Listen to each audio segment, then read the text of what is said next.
আঞ্চলিক আবহাওয়া কেন্দ্র কলকাতার দৈনিক আবহাওয়া আপডেট ভিডিওতে আপনাকে স্বাগত।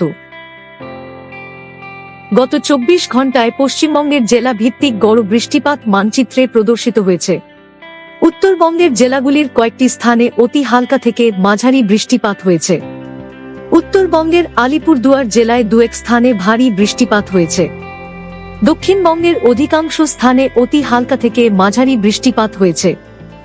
দক্ষিণবঙ্গের পশ্চিম মেদিনীপুর জেলায় দুয়েক স্থানে ভারী বৃষ্টিপাত হয়েছে। উচ্চ বায়ুমণ্ডলে একটি ঘূর্ণাবর্ত উত্তর বঙ্গোপসাগর এবং সংলগ্ন পশ্চিমবঙ্গ, বাংলাদেশ উপকূলের উপর অবস্থান করছে এবং এটি সমুদ্রপৃষ্ঠ থেকে 7.6 কিমি উচ্চতা পর্যন্ত বিস্তৃত রয়েছে। উচ্চতার সঙ্গে এটি দক্ষিণ পশ্চিম দিকে হেলে রয়েছে। এর প্রভাবে 29 আগস্ট নাগাদ উত্তর পশ্চিম বঙ্গোপসাগর এবং সংলগ্ন পশ্চিমবঙ্গ, উত্তর ওড়িশা উপকূলের উপর একটি নিম্নচাপ এলাকা সৃষ্টি হওয়ার সম্ভাবনা রয়েছে।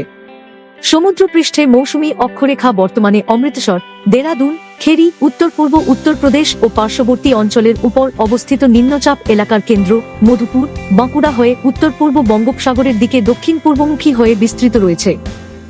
আগামী 7 দিনের আবহাওয়ার পূর্বাভাস মানচিত্রে প্রদর্শিত হল।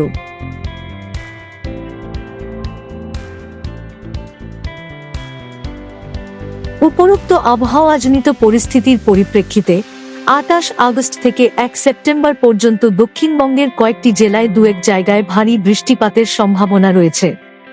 30 আগস্ট তারিখে ভারী থেকে অতি ভারী বৃষ্টিপাতের সম্ভাবনা রয়েছে।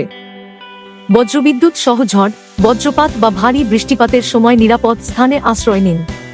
গাছ বা বিদ্যুতের খুঁটির নিচে আশ্রয় নেওয়া এড়িয়ে চলুন। ঝুঁকিপূর্ণ কাঁচা বাড়িতে থাকা এবং জলাশয়ের সংস্পর্শে আসা এড়িয়ে চলুন। যানবাহন চলাচল পরিস্থিতি অনুযায়ী নিয়ন্ত্রিতভাবে পরিচালনা করা যেতে পারে। আবহাওয়া সম্পর্কিত আরও আপডেটের জন্য আমাদের অফিসিয়াল ওয়েবসাইটটি অনুসরণ করুন।